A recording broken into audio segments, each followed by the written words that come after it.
Muito bem, queridões e queridonas. Então agora nós vamos continuar com os nossos estudos. Nós falamos sobre expressionismo em sala, ainda de forma presencial. E agora nós vamos continuar os nossos estudos falando sobre o expressionismo no Brasil.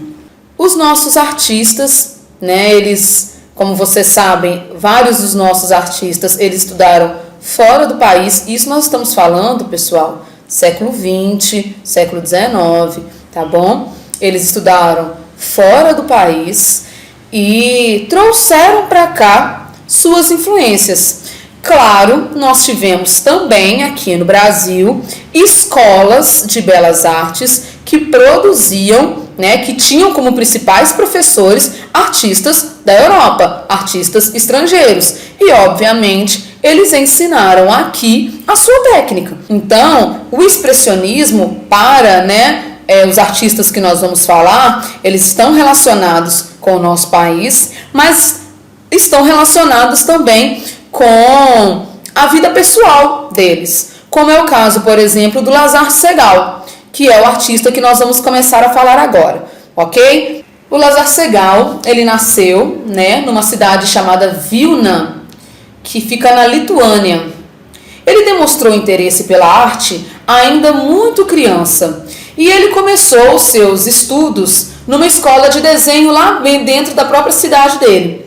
Só que com 15 anos ele se matriculou em uma escola em Berlim, chamada Escola de Artes Aplicadas, e essa escola ela tinha como característica um ensino bastante tradicional da arte, um ensino bastante tradicional do desenho. O Lazar Segal, ele não se identificava com esse tipo de desenho, Então nós temos aqui um artista que já desde a adolescência se identificava mais com essa questão da liberdade de expressão, se identificava muito mais com o modernismo. Então ele sai dessa escola, e ele se matricula na Escola de Belas Artes, porque lá, nesta academia, ele consegue criar as suas obras de uma maneira mais espontânea. Em 1912, o Lazar Segal, ele embarcou para o Brasil e ele ficou aqui até 1913. Aqui no Brasil, em 1912, ele fez uma exposição e essa exposição já tinha traços, já tinha influência do expressionismo. Ele faz esta exposição e depois ele volta para a Europa. Ele volta para a Europa em 1913 e em 1914 começa a Primeira Guerra Mundial. O Lazar Segal era judeu e ele ficou numa espécie de prisão domiciliar nesse período e precisou de contar com a ajuda de alguns amigos para poder viver e para poder criar, para continuar pintando. Em 1916, o Lazar Segal conseguiu uma autorização para poder visitar a cidade natal dele, a Vilna. E ele encontrou uma cidade completamente destruída, E isso mexeu muito com as emoções dele. Não somente, ter vivido, ter passado por tudo aquilo, durante a guerra, ter passado por essa prisão domiciliar, digamos assim, como também encontrar a sua cidade natal completamente destruída, mexeu com as emoções do Lazar Segal e trouxe para ele uma nova temática de produção. Então, ele traz para a sua pintura, a partir desse momento, uma linguagem mais emocional. Ele traz para as suas imagens, para as suas produções, uma característica com um peso muito maior do que aquilo que ele estava produzindo. Ele modifica, inclusive, as cores que ele utiliza. Então agora, eu quero que vocês percebam não somente a imagem, mas também a utilização de cores, também as pinceladas. Cândido Portinari.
Cândido Portinari é um dos artistas mais importantes do Brasil. Ele tratava da nossa identidade, da nossa cultura, da cultura do nosso povo, da cultura do Brasil, né? Os pais dele são imigrantes. A mãe e o pai vieram da Itália para trabalhar aqui nas fazendas de café.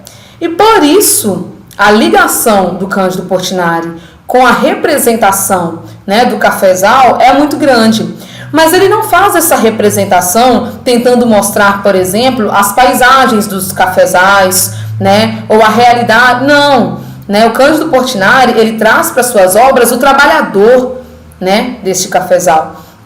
Ele traz para suas obras a força deste trabalhador. Ele traz a realidade deste trabalhador. Ele traz as características, né, deste trabalhador.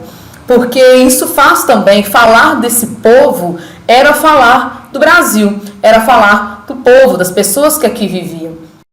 Glória a Deus, Senhor, nas alturas, e viva eu de amargura nas terras do meu Senhor.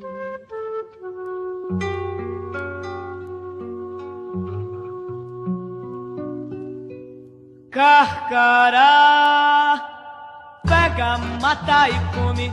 Carcará, não vai morrer de fome. Carcará, mais coragem do que homem. Carcará, pega, mata e come. Carcará,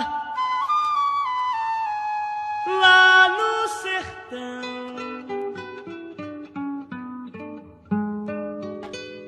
É um bicho que voa que nem avião.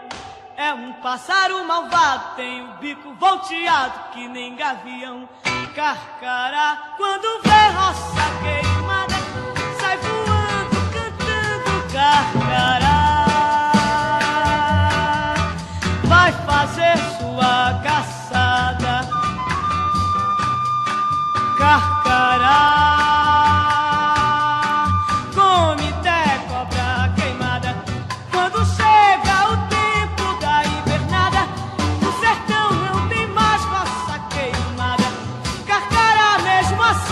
passa fome, os borregos que nascem na baixada.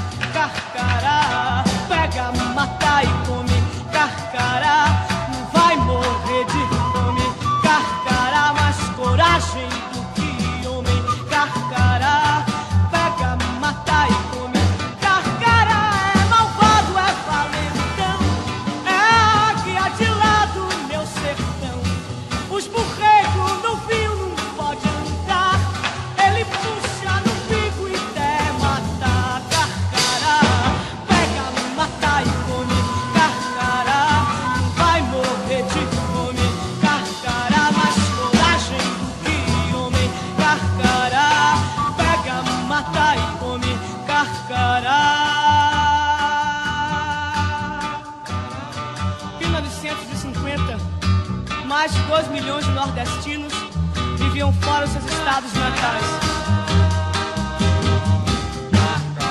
10% da população do Ceará emigrou. 13% do Piauí. 15% da Bahia. 17% da Alagoas. Pega, mata e come. Carcará, não vai morrer de fome. Carcará, faz coragem do que homem. Carcará, pega, mata e come. Então, pessoal, observem essa obra Retirantes do Cândido Portinari, né? Aqui é possível a gente observar uma forte crítica social, né? E o que a gente tem nessa obra? Nós temos a presença de 9 figuras humanas, né? Ainda que não figurativas realistas, mas nós temos aqui a imagem de 9 figuras humanas, sendo elas 2 crianças, né, de colo, e mais 3 crianças maiores. Nós temos também o senhor, né, um senhor mais idoso com cajado, e mais 2 mulheres, uma mulher com uma trouxa, né, uma trouxa de roupa e uma criança no colo, e uma outra mulher com mais uma criança no colo. Nós temos um homem, né, ele é mais novo do que esse senhor idoso, que está na lateral, carregando uma trouxa nas costas, um céu escuro, o chão seco e os urubus sobrevoando. Pessoal, eu não consigo não olhar para essa obra, principalmente para esses urubus, e não enxergar o contexto de morte presente nesta obra. Nós temos pessoas, né? Aquele senhor mais idoso na lateral, ele está cadavélico, né? As pessoas estão magras, as pessoas estão com aspecto de famintas, as pessoas estão com aspecto de doentes, né? Em um chão que, se você for observar, não tem nenhuma representação de vida, não tem uma plantinha, não tem água, não tem absolutamente nada que possa representar esperança. Muito pelo contrário, nós temos ali em cima urubus que parecem assim estar esperando a morte dessa família para que eles possam devorá-los, né? Então, observando essa imagem, observando esse quadro dos retirantes do Cândido Portinari, nós temos assim uma representação muito forte, né? E muito latente da visão de sofrimento que ele tinha, né? Dessas pessoas, desses retirantes, e que nós sim podemos imaginar como era, né? Porque fácil não era, né? Muito pelo contrário. Agora, pessoal, observem esta segunda figura. Também faz parte da coleção Retirantes. Essa coleção tem 4 quadros, né? 4 pinturas. E eu vou ler para vocês a descrição do quadro, né? Segundo o site do Cândido Portinari. Ele diz assim: composição nos tons cinzas, terras, branco, preto, violetas, lilazes, ocres e verdes. Textura lisa, espessa, pinceladas marcadas e efeitos de espátula. Lembra-se da espátula que eu falei lá nos slides em sala de aula? Figuras contornadas de preto e deliberada deformação expressiva. Cena representando, lembre-se daquilo que eu havia dito sobre a deformação no expressionismo. Aqui ninguém está preocupado com arte realista, né? Cena representando o grupo de retirantes chorando, criança morta, em paisagem de sertão. No centro da área da composição, mulher sentada em caixote de frente, com o tronco inclinado para baixo. Usa vestido cinza, tem os braços dobrados com cotovelos apoiados sobre as pernas que estão afastadas. Segura nos braços cadáver de criança morta, nua na horizontal, com a cabeça para a esquerda, braço direito caído, pernas flexionadas nos joelhos. Tem o rosto e mão direita sugerindo estarem em avançado estado de decomposição. À esquerda, mulher em pé, de frente com o tronco ligeiramente inclinado para a direita, como se estivesse se apoiando no ombro da mulher sentada. Tem a cabeça inclinada para a frente, o que deixa o rosto quase invisível, vendo-se, sobretudo, as lágrimas de pedra que lhe caem os olhos. Usa vestido em tons de cinza, tem o braço dobrado, segurando o antebraço direito da mulher sentada, pernas afastadas e pés descalços. À sua frente, menina em pé, quase de perfil para a direita. Tem cabelos pretos e o rosto com traços fisionômicos escondidos pelas lágrimas de pedra que lhe cobrem a face. Usa vestido lilás, segura entre as mãos a cabeça do cadáver da criança, tem as pernas afastadas e está descalça. À direita da composição, aproxima a mulher sentada, moça em pé de frente, com espécie de manto na cabeça e vestido de mangas curtas. Tem o braço direito dobrado com a mão no rosto, por onde rolam lágrimas de pedra. Braço esquerdo ao longo do corpo, cuja mão segura o pulso direito do menino que está a seu lado. também em pé e de frente. O menino tem a cabeça desproporcional ao resto do corpo. Usa apenas uma camiseta cinza, tem as pernas afastadas, o braço esquerdo ao longo do corpo. O terreno onde se encontra o grupo é plano, é árido, vendo-se cabaças no chão à direita, além de pedregulhos espalhados. Ao fundo, linha do horizonte marcada e faixa de céu ocupando a metade da altura do suporte em 2 tons: ocre, próximo ao horizonte, e azul em degradê, escurecendo até a margem superior. Então aqui nós temos uma descrição detalhada daquilo que foi pintado, né? Mas o que é importante também que a gente observe através dessa obra do Cândido Portinari? A dor, o sofrimento, a tristeza de uma família que está chorando a morte de uma criança, né? E que a gente pode trazer isso para a nossa realidade a qualquer momento.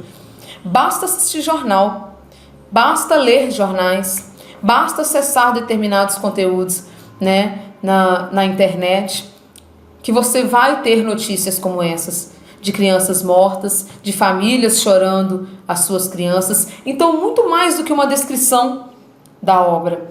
O que é importante que a gente analise através desse quadro é o sofrimento, né? É disso que o expressionismo fala, de emoções. É disso que o expressionismo fala, e é disso que o expressionismo do Cândido Portinari fala.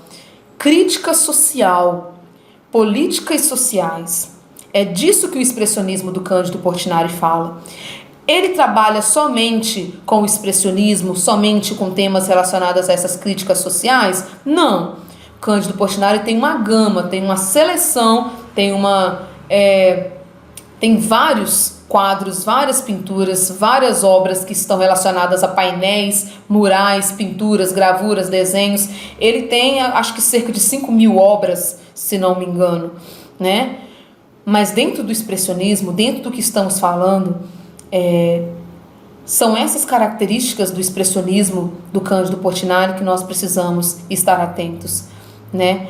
A essa realidade tão dramática que ele pinta, que ele nos faz observar diante dos nossos olhos, né? Essa coleção Retirantes, ela mostra pra gente de uma maneira muito clara e muito dramática a realidade dessas pessoas, né? Ah, mas isso é uma criança? Mas isso é uma criança? Sim, isso é uma criança. A gente precisa lembrar que aqui nós estamos falando de movimentos modernos. Aqui nós estamos falando de expressionismo. Aqui nós estamos falando de um desenho figurativo, mas é um desenho figurativo não realista. Então você olha para a imagem, você identifica o que é, você sabe do que se trata, mas não é realista, né? E o expressionismo, ele utiliza disso, ele faz uso disso, né? Da verossimilhança, ok? Então, para a gente poder sintetizar, o que foi o expressionismo brasileiro? O expressionismo brasileiro se caracterizou principalmente pelas críticas sociais, pela política do país, tá bom? Mas não somente isso, né? Nós temos também nas obras, por exemplo, da Anita Malfatti, quadros em que ela não necessariamente faz uma crítica social, mas ela utiliza as cores, as pinceladas e até a melancolia, né? Que também fazia parte do expressionismo, ok? Então, até a próxima aula, até semana que vem. Beijo para vocês. Vai ter material na sala dos professores, ok? Beijo.